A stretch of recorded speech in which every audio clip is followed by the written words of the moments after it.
हम भारत के लोग भारत को एक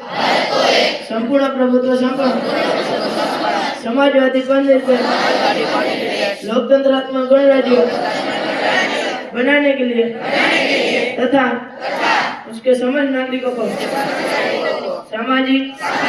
आर्थिक और राजनीतिक न्याय, विचार अभिव्यक्ति, विश्वास, धर्म और उपासना की स्वतंत्रता, प्रतिष्ठा और अवसर की क्षमता प्राप्त कराने के लिए तथा उन सब में व्यक्ति की गरिमा और राष्ट्र की एकता और अखंडता सुनिश्चित कराने वाली बंधुता बढ़ाने के लिए दृढ़ संकल्प होकर आज हम यह प्रतिज्ञा करते हैं। जय हिंद।